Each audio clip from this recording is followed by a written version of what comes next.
Welcome to a video about a strategic move investors can use with equity in their home. We call it the HELOC debt pivot.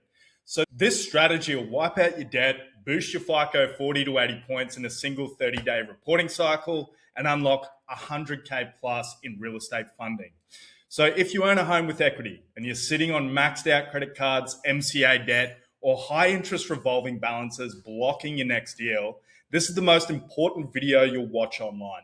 Most investors who come to us stuck, they're not stuck because their income or deal flow, they're stuck because their credit profile is blocked and the solution's been sitting in your home equity the entire time. So this isn't about debt consolidation as a personal finance move. This is about using home equity as a strategic pivot that resets your entire credit picture and unlocks 2 additional layers of capital that were completely inaccessible before. So let's get in. I'm Mick Wadley, founder of gapfunder.com. We help real estate investors access the capital they need to close deals and scale their portfolios every single day of the week, without equity splits, without draining savings, and without giving up profit. So if you want to get started today, link in the description, book a free funding review. It's a soft pull, no hard credit check, takes 2 minutes.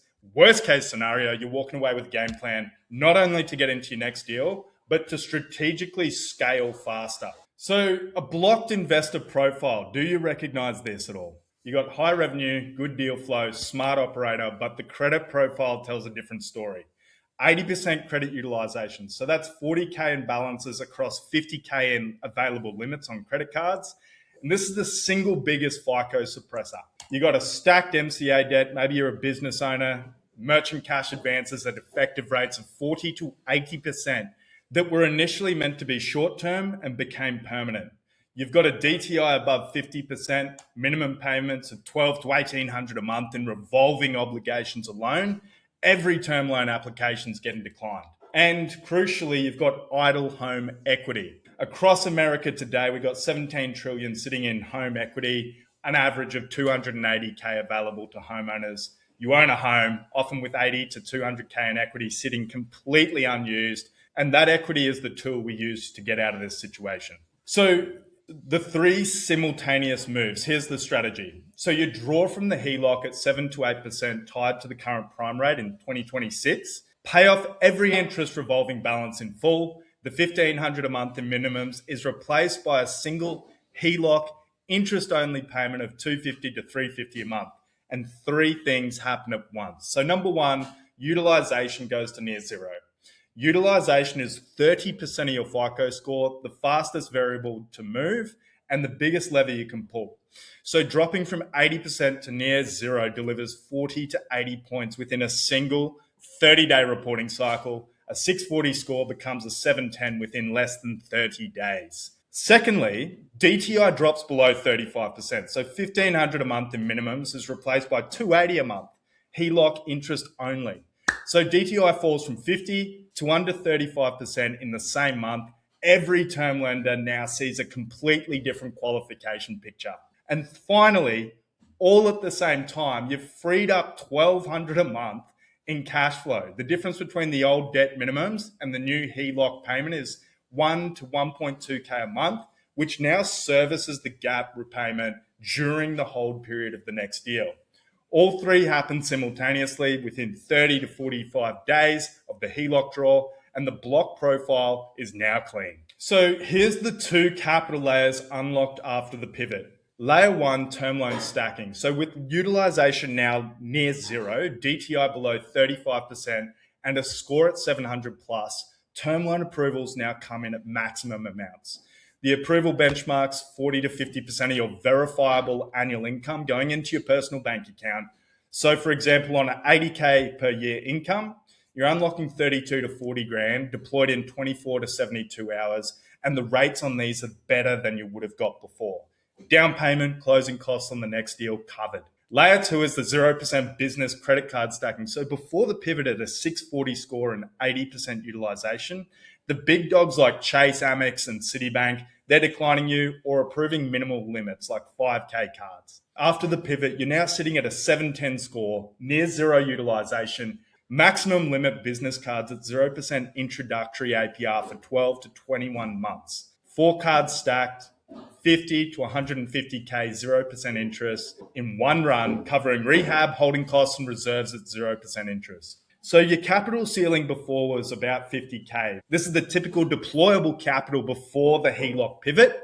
And now you've unlocked 250K plus as a capital stack afterwards, deployable capital after the pivot with both layers unlocked. So what does the pivot cost versus what it unlocks? Before the HELOC, your credit card's at 22%, minimums 8.8 grand a year. After the HELOC at 8%, it's just 3.2K a year. So your monthly savings now 600 a month, freed up from the rate difference alone on a 40K draw.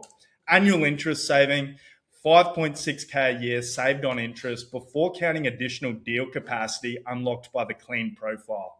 And then the 12-month cash flow freed is just 7.3 grand freed up over 12 months from the rate difference alone. So this isn't for everyone, and it's crucial to understand when it works and when it fails. The pivot works when the debt is structural. So MCA debt from a short-term business decision, credit cards from a deal that took longer than expected, or accumulated balances from a period of high spend that is now stabilized. This is perfect for deal exits like fix and flip sale, BRRRR refinance, rental stabilization on a multifamily deal. And this is the repayment plan. When does it fail? It does not work when the spending habit that created the debt has not changed. So using HELOC to pay off cards, then running them back up creates both HELOC debt and new credit card debt simultaneously, doubling the problem. And it's crucial to understand, if you don't have an exit strategy or an equity moment within 12 months, I wouldn't recommend a HELOC because you're opening yourself up to the risk of the variable rate. Over a 10-year hold, this could change 2%. So 2 questions that confirm the pivot makes sense.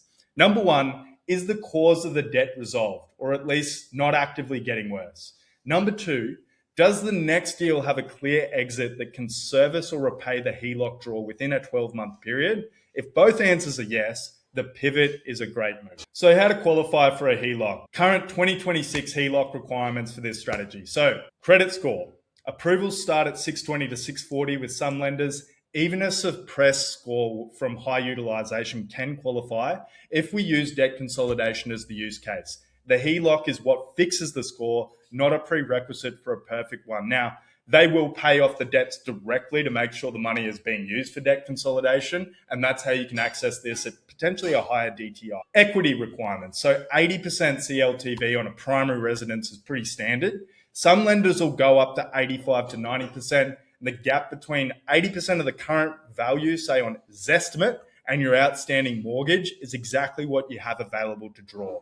DTI requirements, lenders assess post-draw DTI for consolidation use cases. Because the consolidation improves the net position, lenders can approve at higher pre-draw DTIs if they're paying down your debts directly. Let's look at the timeline on these. Digital lenders are now closing these at 10 to 14 days. Traditional banks and credit unions are still taking 2 to 4 weeks. So set up your HELOC before you need the deal capital, not after you have a contract in place and you're running around like a freaked out mad chook. So the bottom line is most investors who are stuck are not stuck because their deal flow or market knowledge. They're stuck because their credit profile is blocked by high interest revolving debt. So what do you get? 40 to 80 point FICO gained within a single 30-day reporting cycle after the HELOC draw. Your DTI drops below 35% in the same month, unlocking term loan approvals, and you've freed up $1,200 a month in cash flow, available to service the capital stack on the next deal. So home equity sitting idle becomes the mechanism that resets your entire profile and funds your next 2 to 3 deals as a revolving line. Utilization to near zero, score up, DTI below 35%, term loan stack unlocked, 0% business credit stack unlocked. Now you're building business credit as well. So at the end of that year, after every exit, you've increased your limits and prepared yourself for a larger stack to keep going at 0% as well. So if you're ready to map out your pivot, book a free call at gapfunded.com/book, soft pull only, no hard credit check. Takes a couple of minutes and we'll map out exactly how much HELOC capital is available and what opens up on the other side. I'm Mick Wadley. Let's go and close something.